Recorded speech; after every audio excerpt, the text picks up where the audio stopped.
Every day, Jacob Singer goes to work. What's wrong? It's just one of those days. And every day, he wonders what is happening to him. Maybe it's the pressure, Jake. They're like demons, Jess.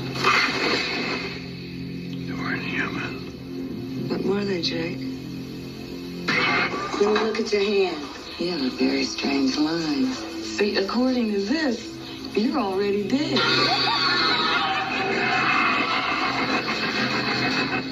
Something's wrong, Jake. They're coming after me. I don't know who they are or what they are, but they're gonna get me, and I'm scared, Jake. I've seen them too. Maybe the demons are real. Swimming 106 feet with... This is barbaric. I can get rid of the demons. Who are you? I can block the ladder. Where are you taking me? Where am I? Where do you want to go? Home.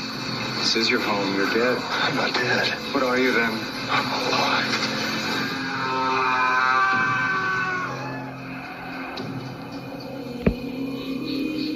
Hey there, I'm Dave. Welcome to my movie diary. Today I'm talking about Jacob's Ladder, film released in 1990.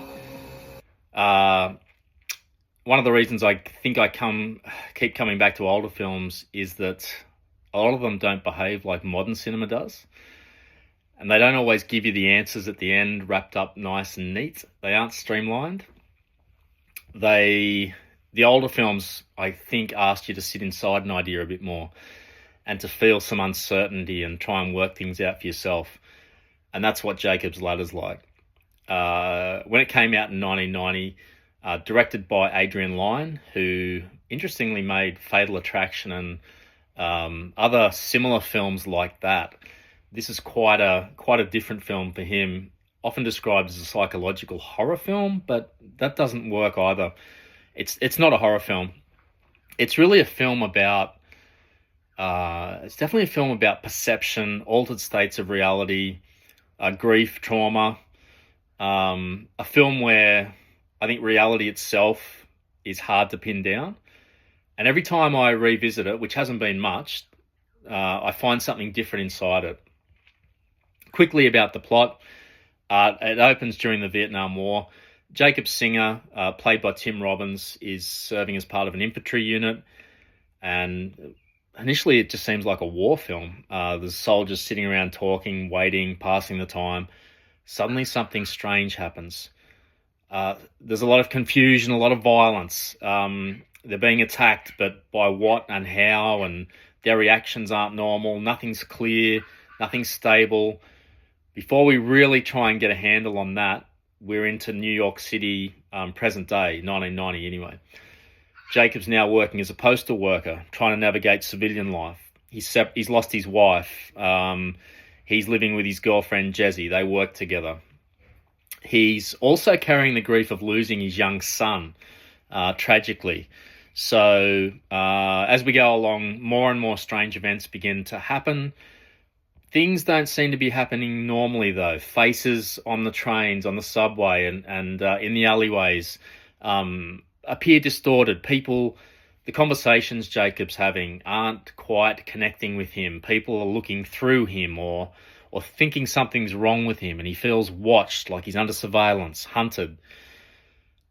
He's just totally off guard. He thinks he's losing his mind.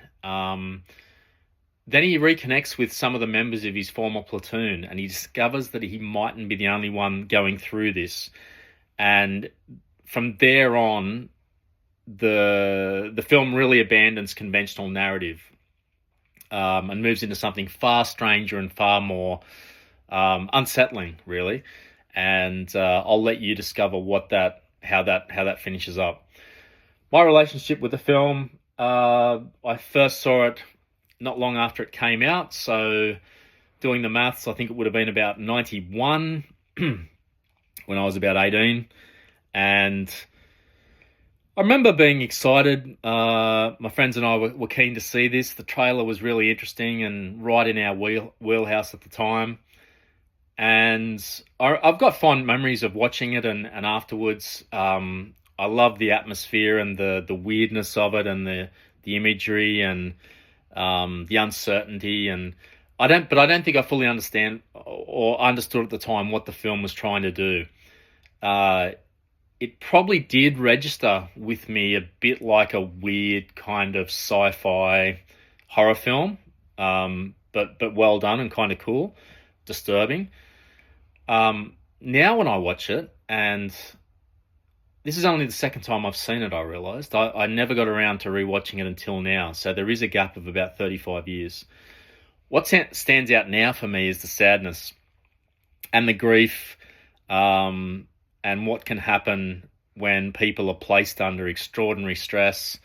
There are some different elements to this film than the normal PTSD. There are some other conspiracy theories happening in the background. So look, the film hasn't changed. They never do, but my relationship to it has definitely a lot, and that's really a big reason why I started these pods. I do find it interesting that Adrian Lyne made this film. It's really, when you look at the films coming up to this, and even the ones that followed it, this one's like the black sheep. So he'd made Fatal Attraction in 9.5 weeks. Now, the first thing when you think about those films is not trauma, it's sex. Those are sex thrillers. Fatal Attraction, obviously, Michael Douglas does the wrong thing and Glenn Close gets obsessed with him.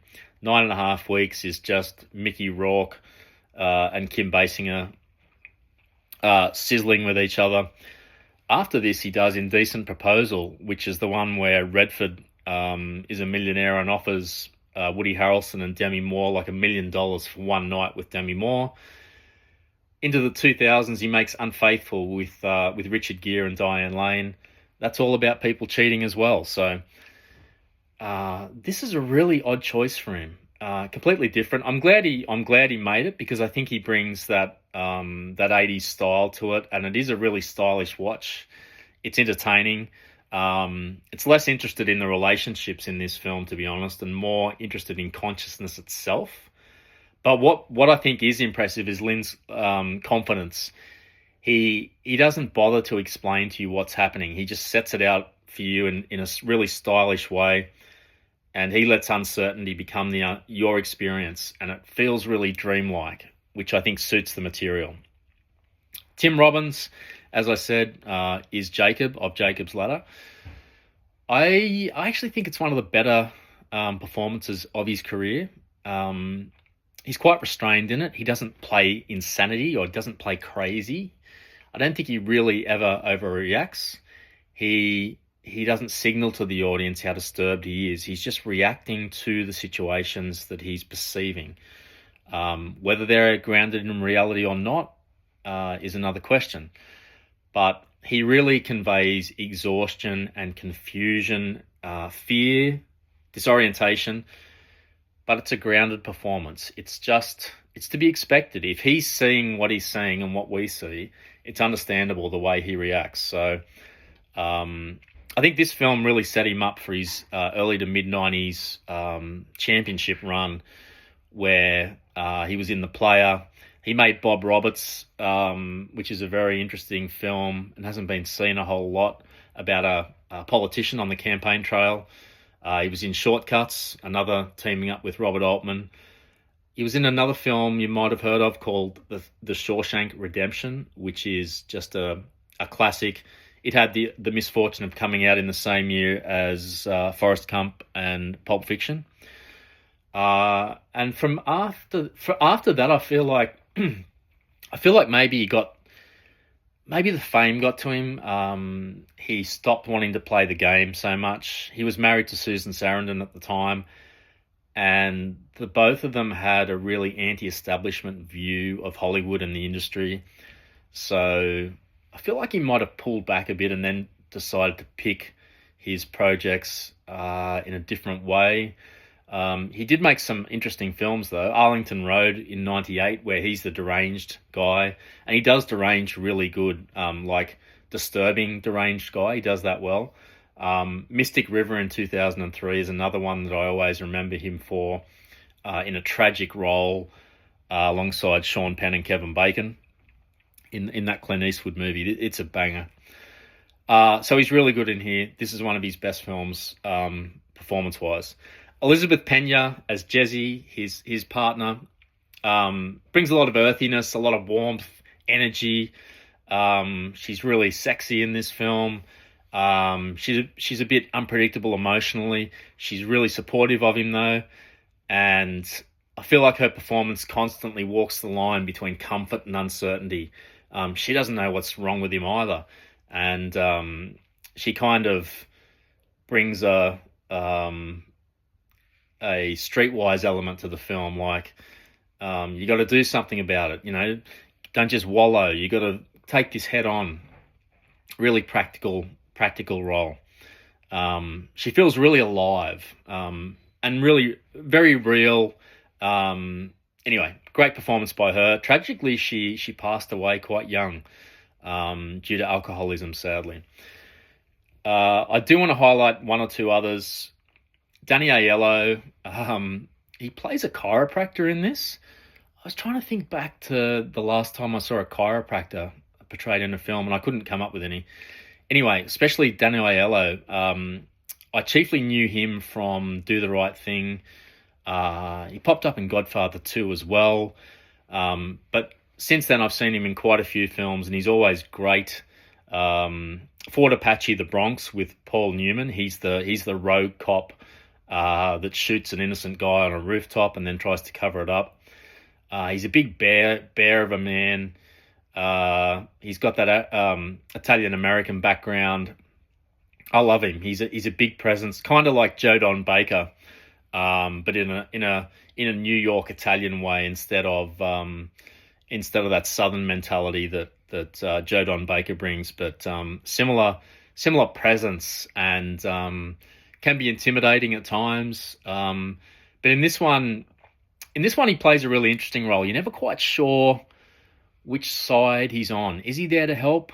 Is he the trusted friend that Jacob can rely on, or is he just there to keep on putting him off his step? So I won't say anything more, but he's just always a comforting presence. He's one of those guys that I love watching, and he does bring more humanity to the film, which needs it, because the whole film is like it being inside a nightmare.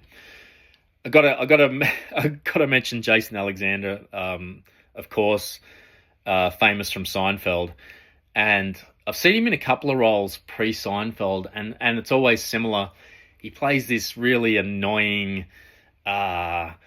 really sort of guy you want to punch his head in. He's a lawyer in this, and he's perfect for the role because it's a really unlikable part. It's a brief role, but it reminds you how different an actor's career can look before one iconic role changes everything for them. And obviously when Seinfeld came out, his life was never the same again. I did find it interesting when I watched the film and then did a little bit of research, because this is a conspiracy film, and it's positing the view that maybe the CIA used certain hallucinogenic drugs on troops in Vietnam to lift their performance, make them killing machines, I guess remove emotion from their worldview so that they could get the job done. And that's the central idea behind the film, that there were unintended consequences of using those drugs that didn't surface for some time after the conflict.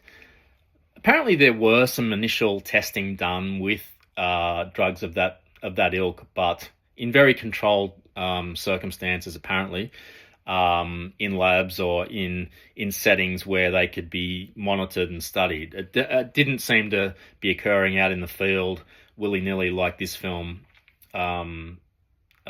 uses, but it's still an intriguing premise for a film. So what worked for me? Quite a few things. I think the main thing is the commitment to instability that's taken on by Adrian Lyne and the plot. You're never on safe ground. You're never sure whether it's reality or a dream or what. So it holds up in that respect. It's a wild ride. It's an experience. The uncertainty is the point of the film. The practical effects still hold up really well because they're physical, they're tactile, they're happening inside real environments. There's no, or very minimal, really early CGIing, if at all, but it's still back when things looked real because they were a lot more time and effort on a human physical scale was put into these things, and they're genuinely creepy moments. New York again. I seem to have seen seen a lot of films recently set in New York, using the city in various ways. This one is definitely not something that the New York Tourist Board would have wanted to go out. It's a very unglamorous portrayal of New York at a time when the city was changing. But this one's set in all the grimy back streets down near the harbour and unused warehouses and a lot of junk hanging around and poor, destitute people as the backdrop. So it's industrial and it's exhausted and dirty and there's no spirituality there, no humanity. And it really ties in well with what we're talking about in this film. And finally, Tim Robbins' performance holds everything together. If his performance isn't up to scratch, I feel like this whole thing could have really landed badly, but it doesn't. A few things don't work as well as they could have. I feel like the second half, there's moments where the film circles back to the same ideas repeatedly a bit too often. The ambiguity still is effective, but occasionally just that narrative momentum slows a bit too often. I think if they tightened up that final act, it might have sharpened the overall impact, maybe trimmed a few minutes off. But I think also some people might find the film a bit frustrating because it